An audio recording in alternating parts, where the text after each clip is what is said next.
Boa tarde a todos. Meu nome é Raimundo, saúdo com a graça e a paz do Senhor Jesus. Eu congrego na Igreja Batista Edificação em Cristo, situada na Avenida Jorge Amado, número 110, próximo à Galeria Jorge Amado. E hoje venho trazer para todos uma palavra vinda do trono da graça. Sou pastoreado pelos pastores Jorge, Ana Cristina, Gilson e Débora. E o tema de hoje é tempo de arrepender-se. O nosso texto base, ele está no livro de Mateus, capítulo 22, versos de 1 a 14, que é a famosa parábola das bodas. Vou ler aqui o texto bíblico para que possamos meditar juntos. De novo entrou Jesus a falar por parábolas, dizendo-lhes: O reino dos céus é semelhante a um rei que celebrou as bodas de seu filho. Então enviou seus servos a chamar os convidados para as bodas, mas estes não quiseram vir. Enviou ainda outros servos com esta ordem: Dizei aos convidados: Eis que já preparei o meu banquete. Os meus bois e cevados já foram abatidos, e tudo está pronto. Vinde para as bodas. Eles, porém, não se importaram e se foram, um para o seu campo, outro para o seu negócio, e os outros, agarrando os servos, os maltrataram e mataram. O rei ficou irado e, enviando as suas tropas, exterminou aqueles assassinos e lhes incendiou a cidade. Então disse aos seus servos: Está pronta a festa, mas os convidados não eram dignos. E depois para as encruzilhadas dos caminhos e convidai para as bodas a quantos encontrardes. E saindo, aqueles servos pelas estradas reuniram todos os que encontraram, maus e bons, e a sala do banquete ficou repleta de convidados. Entretanto, porém, o rei, para ver os que estavam à mesa, notou ali um homem que não trazia veste nupcial. E perguntou-lhe: Amigo, como entraste aqui sem veste nupcial? E ele emudeceu. Então ordenou o rei aos serventes: Amarrai-o de pés e mãos e lançai-o para fora, nas trevas. Ali haverá choro e ranger de dentes, porque muitos são chamados, mas poucos são escolhidos. Senhor, essa é a tua palavra, viva e eficaz, que jamais retornará para o Senhor vazia. Convido o teu Santo Espírito a vir neste momento, me usar, ó Pai, para que fale ao teu povo aquilo que o Senhor quer que seja semeado nos corações dos nossos irmãos. Não sou merecedor de absolutamente nada, ó Deus, por isso humildemente me coloco perante o Senhor neste momento, para que possa ser usado conforme lhe aprouver, meu Pai, em nome de Jesus. Bem, amigos, nós temos outras passagens da Bíblia, né, que falam sobre arrependimento, mas o Senhor me levou a refletir, a meditar nesses versos. Eu creio que tocou no meu coração foi por conta desse momento que estamos vivendo, né? Nós estamos num período crítico, não precisa entrar em muitos detalhes com relação ao período pandêmico que estamos vivendo. E o Senhor quer que venhamos ao arrependimento. Primeiramente, fazer uma contextualização sobre os versos bíblicos, né? Em que circunstâncias esses versos bíblicos eles foram escritos. É sempre bom a gente conhecer em que contexto esse verso bíblico foi escrito, a motivação, para poder aplicarmos no nosso dia a dia, né? Enfim, o livro de Mateus é o primeiro livro do Evangelho, o primeiro dos 3 evangelhos chamados de evangelhos sinóticos, né? Junto com Marcos e Lucas, que são assim chamados porque retratam a etapa da vida de Cristo, a mesma etapa da vida de Cristo com perspectivas diferentes. Mateus escreveu para os judeus. Mateus era um publicano, ou seja, era um coletor de impostos. O nome dele, antes dele se tornar apóstolo, era Levi, na verdade, né? E o nome Mateus quer dizer presente de Deus. Marcos, que era um pescador, escreveu para os romanos, com a perspectiva de mostrar o povo conquistador, o viés conquistador de Cristo, né? E os romanos ansiavam por isso. Lucas, que era um médico, escreveu para os gregos e tentou mostrar Cristo como um homem perfeito. Mostrou Cristo como um homem perfeito. e era algo que os gregos buscavam em homens. Então todos três buscaram contrapor o que estava acontecendo naquele momento, né? Os judeus, eles ansiavam por um rei, e eles achavam que Cristo vinha a ser esse rei temporal. O que é um rei temporal? É um rei que iria marcar a época somente naquele período, que iria estabelecer uma ordem ou subjugar os romanos, já que os judeus estavam submetidos aos romanos. E Cristo chegou, claro, como um Messias. É isso que Mateus tenta mostrar, que Cristo era o Messias. Tenta mostrar, não, Mateus mostra isso, né? Que Cristo era o Messias e que não seria um rei temporal, seria um rei para toda a eternidade. E isso a gente vai ver ao longo até da interpretação da parábola, não foi bem aceito pelos judeus. Então, a palavra arrependimento, ela vem do grego e quer dizer metanoia, e significa conversão, mudança de direção e mudança de mente e atitudes. Ou seja, o chamamento de Deus na parábola, ao final, quando ele diz muitos são chamados e poucos serão escolhidos, a gente vai falar mais um pouco adiante sobre isso, mas é bom adiantar, é justamente para o arrependimento. Então temos diversas passagens bíblicas falando sobre o arrependimento, né? Literalmente a palavra arrependimento ou o verbo arrepender escrito, mas também temos outras passagens que o contexto é um contexto de chamamento ao arrependimento. Por exemplo, um texto conhecido de 2 Crônicas 7,14, em que Salomão recebe durante um sonho, um dia antes dele inaugurar o templo, ele recebe uma oração de Deus, né? Que se o povo se humilhasse, orasse, se convertesse dos seus maus caminhos, dos céus ele ouviria, sararia todas as nossas feridas, enfim, é um texto conhecido. Então temos outros textos bíblicos que falam sobre o arrependimento. E o arrependimento, ele é uma condição essencial para que haja salvação, para que aquele que se arrependa verdadeiramente possa obter a vida eterna. Então vamos descrever aqui mais ou menos como é a parábola, né? Vamos por verso. Primeiro, começando aqui. De novo entrou Jesus falar parábolas. Por que Jesus falava em parábolas? Como eu falei inicialmente, os judeus, eles passaram a contestar Jesus, porque a expectativa deles era que Jesus fosse um rei temporal. Ou seja, um rei como foi Herodes, um rei como foram tantos outros, um rei que estabeleceria um reinado por um período, que iria tirar das costas dos judeus o jugo romano, né? E não foi assim, o plano de Deus foi diferente. A gente sabe disso, né?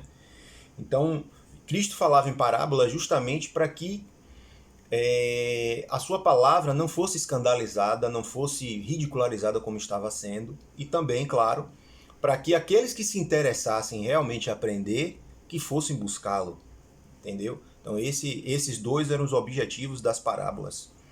Então tudo tem um propósito, né? Na Bíblia, e a maneira de Cristo falar, é o maior comunicador que existiu, não vai haver outro, era justamente para que aquelas pessoas que se interessassem em aprender, se alimentar do Evangelho, retornassem a ele para ver o significado daquelas parábolas. E as parábolas, elas sempre faziam menção a coisas do dia a dia, né? A plantações, a vínculos familiares, a casamentos, como é esse caso aqui. Então, o reino dos céus é semelhante a um rei que celebrou a boda para seu filho. O rei aqui é Deus, e as bodas para o seu filho é a comunhão entre Cristo e a igreja. Então, enviou os seus servos a chamar os convidados para as bodas. Os servos de Jesus, todos aqueles profetas que foram enviados por Deus para pronunciar o evangelho, ou até mesmo para poder anunciar coisas futuras que aconteceriam muito tempo depois. A gente sabe, por exemplo, que Isaías profetizou para 400, 500 anos após a escrita do seu livro, enfim. E que esses servos, na verdade, eles foram renegados. A gente sabe que muitos servos de Deus foram martirizados e de maneira bem cruel pelos homens. Eis que preparei o meu banquete, os meus bois e cevados já foram abatidos. O banquete aqui a gente pode interpretar como a comunhão nossa com Deus, né? Isso pode ser visto como a nossa comunhão com Deus na glória, na vida eterna. Os meus bois e cevados já foram abatidos. Eram sacrifícios que eram feitos à época antes de Cristo vir. A gente sabe que os animais, eles eram abatidos para poder fazer a expiação pelos pecados. Então era um costume da época. Vinde para as bodas. Eles, porém, não se importaram, um para o seu campo, outro para o seu negócio. Como eu falei aqui, o livro de Mateus ele é escrito para os judeus. Então, os judeus eles eram muito voltados para os seus negócios, para a vida terrena. Eles não eram voltados de uma maneira como nós estamos acostumados a ver hoje, e pelo menos esses judeus que estão descritos aqui na Bíblia, para as coisas espirituais. Eles não enxergaram Jesus, Cristo, como o Messias, como nós enxergamos hoje. E os outros, agarrando os servos, os maltrataram e mataram. O rei ficou irado, enviando as suas tropas, exterminou aqueles assassinos e lhes incendiou a cidade. Aqui Cristo já estava falando sobre o que aconteceria 40 anos após, né? Que seria a destruição da cidade de Jerusalém. Então disse aos seus servos, está pronta a festa, ou seja, os céus estão esperando, e depois para as encruzilhadas dos caminhos e convidai para as bodas o quanto encontrardes. Ou seja, aqui a gente sabe que Deus separou a nação de Israel inicialmente para poder ser sua. E como o povo judeu teve o coração muito endurecido, a gente observa no Antigo Testamento quantas quedas houve do povo judeu, quantas vezes Deus os levantou, estendeu a mão, e eles também negaram a Cristo como seu Salvador, né? Então, Deus abriu, na verdade, a possibilidade de todos os humanos poderem herdar o reino dos céus. É isso que está mostrando aqui. Porque aqueles que ele convidou inicialmente negaram a Cristo, negaram aos seus servos, negaram ao seu chamado. Então, Cristo, ou Deus, ele colocou a possibilidade de todos nós, independente de que nação somos, de podermos servir a Ele. Ou seja, toda a humanidade pode servir a Deus. Aleluia. Toda a humanidade hoje pode aceitar a Cristo Jesus como o único e suficiente Senhor e Salvador de suas vidas. Então, é isso aqui que está sendo descrito agora, essa possibilidade.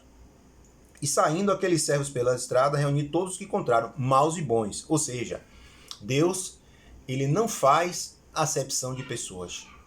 Deus, ele não olha para a cor da pele, não olha para a sua roupa, ele olha para o seu coração. É isso que ele está mostrando aqui. Entrando, porém, o rei para ver os que estavam à mesa, notou ali um homem que não trazia veste nupcial. Perguntou-lhe, amigo, como estás aqui sem veste nupcial? Aqui cabe um esclarecimento, né?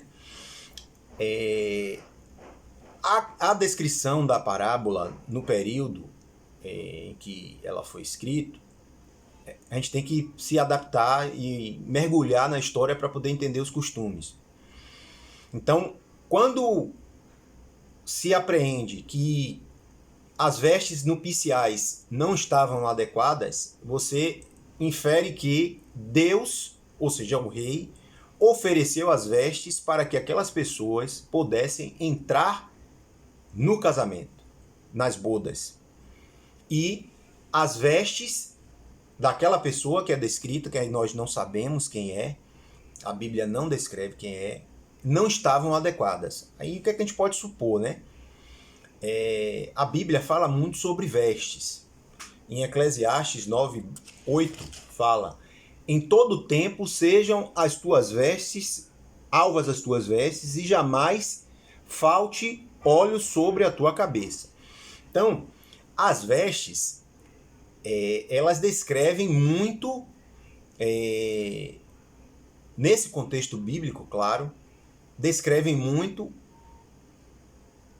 pelo menos no contexto da parábola, descreve muito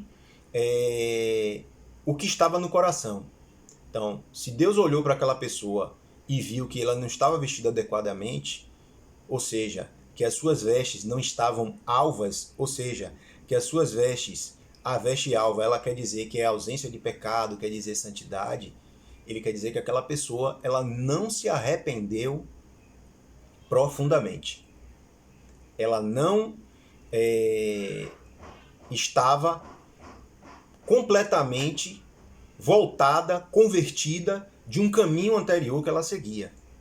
Ela simplesmente recebeu o chamado, estava na presença, mas não foi escolhida porque não estava com as vestes adequadas. Ou seja, não se revestiu de santidade, não se arrependeu verdadeiramente para poder estar na presença de Deus. Todos nós sabemos que nós somos só salvos pela nossa fé mediante a graça de Deus que nos alcança, né? Que nós não somos merecedores de absolutamente nada. Então, é sempre bom ressalvar isso, de que a gente não pode se vangloriar das nossas obras. Isso é um ponto. Mas nós temos a obrigação de agradar a Deus, e Deus se agrada do coração contrito. Então a gente pode fazer um paralelo disso com Davi, por exemplo. A gente sabe que Davi foi um homem que errou bastante, que pecou bastante, que foi homicida, que foi adúltero, que muitas vezes foi vaidoso. Davi pagou pelos seus pecados. Davi, por exemplo, ele não teve a honra de ver o templo construído. Quem viu o templo foi quem terminou de construir o templo de Deus foi Salomão. Mas Davi tinha uma virtude que Deus se agrada demais, que é o coração contrito, o coração arrependido. Então, o que quer dizer isso? Esse coração contrito, arrependido? Isso quer dizer que você se voltou completamente para um lado contrário àquele que você seguia anteriormente. É como João 3,3 diz, você nasceu de novo. É isso que representa o arrependimento genuíno, o arrependimento salvífico, ou seja, aquele arrependimento que vai lhe proporcionar a salvação. Então, esse servo, essa pessoa que entrou, esse convidado, melhor dizendo, que entrou para poder estar na presença do rei, na presença de Deus, ele não estava completamente arrependido. E isso a gente pode remeter à nossa igreja contemporânea, de muitas pessoas que professam seguir a Cristo, mas que as suas práticas não condizem com aquilo que está escrito, ou com aquilo que ele, pelo menos, professa. Ou seja, a sua boca está falando uma coisa, mas o seu coração ainda continua cheio de práticas iníquas, de práticas que desagradam a Deus. Então, é essa a reflexão que a parábola faz, de que nós precisamos nos arrepender.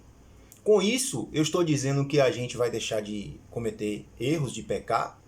Não. Nós somos humanos, somos falíveis, então a gente está suscetível a cometer determinados erros. Mas aqueles erros que nós já cometemos, se nós nos arrependermos genuinamente, certamente nós não vamos voltar a cometê-lo. É isso que Deus está querendo nos mostrar. E a misericórdia de Deus ela é infinita. E é o motivo de não sermos consumidos. Mas com isso, Deus não está abrindo espaço para que venhamos a pecar indefinidamente. Pelo contrário. No dia que você pecar, você tem que se arrepender e pedir perdão. É por isso que Deus valoriza tanto o perdão. Porque o perdão ele quebra cadeias, correntes. Mateus 18 diz: tudo aquilo que está ligado na terra está ligado no céu. O que for desligado na terra será desligado nos céus. É por isso que quando a gente se arrepende, quando a gente pede perdão, os céus se movem. Há um arcabouço espiritual em torno de nossa vida. A gente tira e quebra a legalidade do inimigo agir sobre as nossas ações, sobre os nossos pensamentos. E isso vai nos tornando cada vez mais próximos de Deus. É esse o objetivo da parábola. Conduzir ao arrependimento. Porque o chamado de Deus, e eu vou agora entrar aqui na palavra chamado, quer dizer ato de pronunciar o nome de alguém para pedir aproximação ou verificar presença. Ou seja, Deus, ele mandou chamar a todos. Todos nós somos chamados. Todos, indistintamente, somos chamados. Mas poucos são os escolhidos. A palavra escolhido, do latim, vem colligere, quer dizer catar, colher. Ou seja, poucos são selecionados, poucos são colhidos. Por quê? Porque precisa haver um arrependimento genuíno e nem todos se arrependem. Aí vem até é sempre interessante a gente fazer essa distinção, porque a gente vê muitas pessoas falar que o escolhido é aquele que foi predestinado por Deus. E eu não enxergo dessa maneira. Pelo menos a interpretação, a técnica de interpretação tem que ser literal, né? A interpretação bíblica, ela nos diz que catar, colher, a palavra escolhido. Ou seja, é você verificar dentre aqueles que você já chamou à sua presença quem está verdadeiramente arrependido, quem realmente nasceu de novo. Lembremos de Marcos 16:16. Quem crê e for batizado será salvo. E a gente sabe que o batismo representa o arrependimento, morrer para o mundo e nascer para Deus. Ou seja, isso é o início de um processo de renovação do nosso interior, das nossas mentes, para que não nos conformemos com as coisas desse mundo, como diz lá em Romanos 12:1, mas que renovemos as nossas mentes para experimentarmos a boa, perfeita e agradável vontade de Deus. Então, o exemplo do servo que não foi, ou melhor, do convidado que não foi salvo, que foi lançado num local onde vai haver choro e ranger de dentes, foi justamente porque ele não se arrependeu verdadeiramente. E o arrependimento, ele é diferente do remorso. O remorso é aquela coisa pontual, aquela coisa temporária, e muitas vezes a pessoa volta a cometer os mesmos tipos de erro que cometia antes. Passou o remorso, ele volta a cometer o mesmo erro. O arrependimento é profundo, ele vem no âmago do seu coração. É disso que Deus se agrada, porque Deus é a essência. Deus vai no fundo do nosso coração, ele nos conhece verdadeiramente, mais do que a nós mesmos. Então é isso que ele quer de nós, um arrependimento verdadeiro, genuíno, e que isso seja demonstrado com as nossas práticas, que isso seja demonstrado com as nossas ações. E isso também é um chamamento para a igreja, para que aquelas pessoas que hoje confessam a Cristo como Senhor, como o único e suficiente Senhor e Salvador de suas vidas, a gente tem que confessar com os lábios, sim, mas as nossas atitudes, elas devem acompanhar essa fase de nossa vida, essa escolha, aliás, a escolha mais importante que a gente faz em nossas vidas. Então, para deixarmos simplesmente de sermos chamados, porque o chamado, a mão de Deus está estendida para todos, e nos tornemos escolhidos, certo? Então, sermos catados, sermos colhidos para poder estarmos em comunhão com Deus nos céus, na vida eterna. Lembrando que a vida eterna existe para todos. Isso é fato. Aí vai existir para aqueles que estarão em comunhão com Cristo e com Deus, no reinado eterno, e para aqueles que estarão nas trevas, onde haverá choro e ranger de dentes.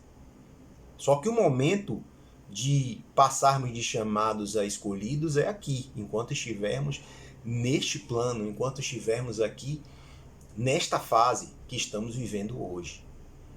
E os dias atuais, eles nos levam a termos essa reflexão constantemente.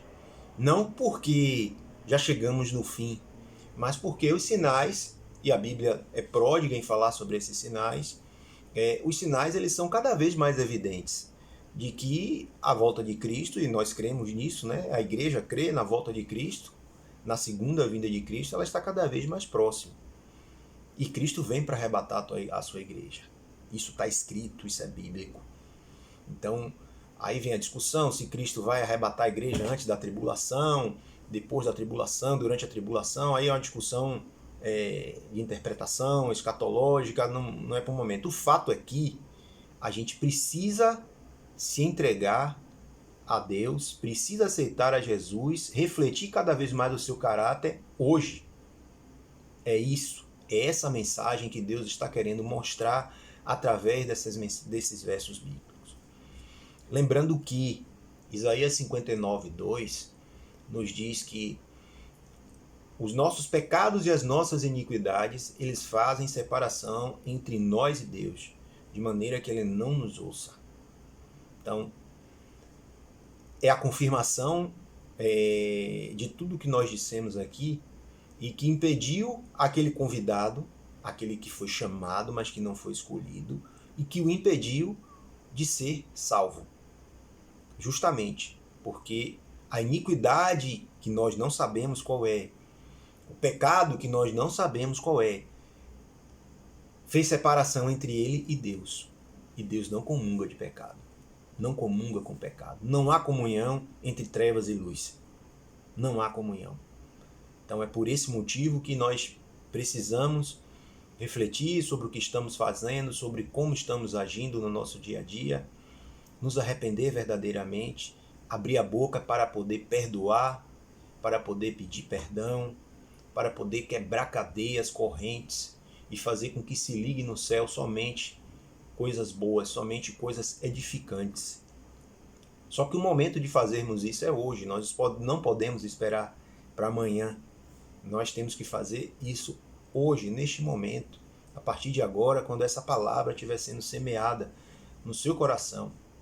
E neste momento eu já rogo a Deus que todo o terreno pedregoso, rochoso, todos os espinhos sejam tirados do seu coração, meu irmão, minha irmã. Para que a palavra de Deus encontre terreno fértil, que ela possa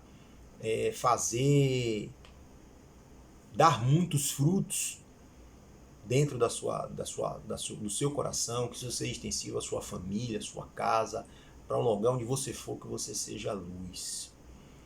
Então, amigos, que nós deixemos do status de sermos chamados. Todos nós temos um chamado, mas precisamos nos tornar escolhidos de Deus. E o escolhido não é aquele escolhido como muitos acham, que Deus já escolheu antecipadamente aqueles. Deus nos deu o livre-arbítrio. Então, se Ele nos deu o livre-arbítrio, a iniciativa para poder estarmos presentes junto a Ele, agradar a Ele, é nossa. A gente tem que abrir o espaço para que o Santo Espírito venha e faça a transformação. Mas a iniciativa, o passo inicial, é seu, meu irmão, minha irmã. Para aqueles que ainda não confessaram a Cristo Jesus como o único e suficiente Senhor e Salvador de suas vidas, é chegado o momento.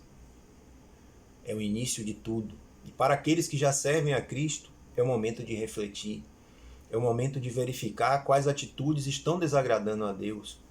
Ou porque muitas vezes a sua vida espiritual não está progredindo, ou até mesmo a sua vida material, porque tem brechas que o inimigo tem encontrado na sua vida e tem atuado. Porque o inimigo tem semeado algumas coisas e tem colhido em sua vida, justamente porque ainda pode haver resquícios da sua antiga criatura dentro do seu coração. E isso certamente não agrada a Deus. Portanto, neste momento, orem ao Senhor para que Ele possa fazer a obra, mas Ele precisa encontrar espaço. Em Apocalipse, João nos diz que se abrirmos a porta, Jesus entrará e ceará conosco. Ou seja, nós precisamos abrir espaço, porque o Santo Espírito, ele é educado. Então não adianta vocês acharem que você já foi predestinado a ser salvo, que você continuará salvo. Não é assim. Nós precisamos constantemente estarmos renovando os nossos pensamentos, nos aproximando, crescendo em intimidade com Deus. E toda vez que nós nos aproximamos de Deus, a nossa vida ela é transformada. E isso a gente vê no dia a dia, né? Até nós mesmos evangélicos, quando às vezes nós mesmos que às vezes nos relaxamos com uma leitura da Bíblia, com a oração, e certas coisas acontecem em nossa vida. Quando voltamos a nos aproximar de Deus, quando ouvimos a sua voz, a gente percebe que o que anteriormente estava nos incomodando não nos incomoda mais. Aquilo que nós achávamos que era bom para as nossas vidas, Deus nos mostrou que não é esse o caminho. E a gente não pode se apoiar no nosso próprio entendimento. A gente sempre tem que se apoiar no entendimento de Deus. Então, a palavra de Deus ela é viva, eficaz, jamais volta para ele vazia. Repito. Então, aquilo que está escrito, ele se cumpre integralmente. Eu falei aqui, logo no início, né, que os 3 evangelhos foram escritos por 3 pessoas diferentes, com perfis completamente diferentes, mas que eles, quando se integram, eles formam um corpo único para falar a vida de Cristo. Você vê que Mateus era um publicano, Marcos um pescador, Lucas um médico. Mas quando você lê os 3, você não percebe nenhuma incoerência. E o livro de João é um livro diferente, porque já fala da divindade de Cristo, é um livro já direcionado para a igreja. É diferente. É um livro diferente. Então, o que eu estou querendo dizer com isso é porque do início ao final não há uma única incoerência na Bíblia. E se está escrito que muitos são chamados e poucos são os escolhidos, é chegado o momento de refletirmos, de nos arrependermos verdadeiramente. De pedirmos a Deus que tire de nosso coração toda e qualquer barreira, todo e qualquer pensamento preconcebido, todo e qualquer preconceito dos nossos corações que estejam nos impedindo de arrepender. Ou seja, de nos convertermos, de voltarmos o nosso caminho de uma maneira diferente com o que estamos seguindo hoje. Então, a palavra ela é direcionada para os irmãos, aquele que está em pé, que cuide-se para que não caia, e para aqueles que ainda não professaram a Cristo Jesus como único e suficiente Senhor e Salvador de suas vidas, e que é chegado o momento de refletir, porque os sinais que Deus tem nos dado são sinais cada vez mais fortes de que tudo aquilo que está descrito na Bíblia como o seu plano para a humanidade está cada vez mais próximo de ser consumado. Portanto, amigos, irmãos e irmãs, oremos neste momento. Quero orar por você agora.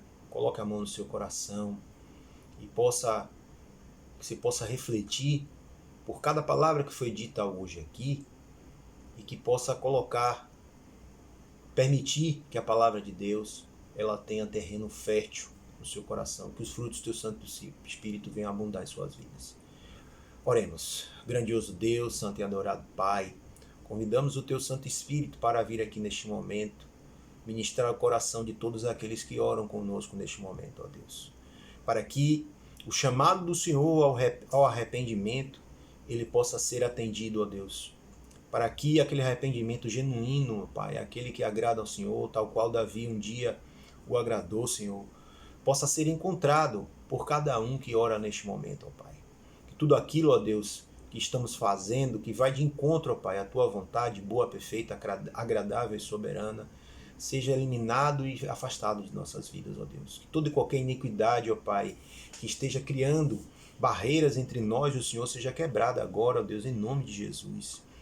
Que o Senhor possa, meu Deus, fazer com que os Teus planos venham se cumprir integralmente na vida de cada um, ó Pai. E que todos aqueles, ó Pai, que o Senhor chamou, possam se tornar escolhidos, ó Deus. Depende da nossa iniciativa, ó Pai, de encontrarmos ao Senhor, de confessarmos ao Senhor Jesus como único e suficiente Senhor e Salvador de nossas vidas, ó Pai. De permitirmos que o Teu Santo Espírito nos renove, Senhor. E de permitirmos, ó Pai, que o Senhor faça a obra. Mas, ó Deus, precisamos dar o passo inicial. E é chegado o momento. E eu creio, meu Pai, nos Teus planos, creio nas Tuas promessas de que tudo aquilo, ó Deus, que foi dito aqui agora, vai se cumprir, ó Deus. E o homem, não somente aqueles que estão orando conosco, ó Pai, neste momento, o homem, ele é chamado à reflexão, até pelo momento pandêmico que estamos vivendo, ó Pai. e é pela permissão do Senhor. Alguma mensagem o Senhor quer nos trazer e que o homem, ó Deus, possa buscar no Senhor o discernimento para tudo isso. Em nome de Jesus. Amém, amém, amém. Obrigado a todos. Que a paz do Senhor esteja com todos. Reflitam, meditem. Por Deus, Ele é soberano, é misericordioso, piedoso, mas antes de tudo, Deus é amor.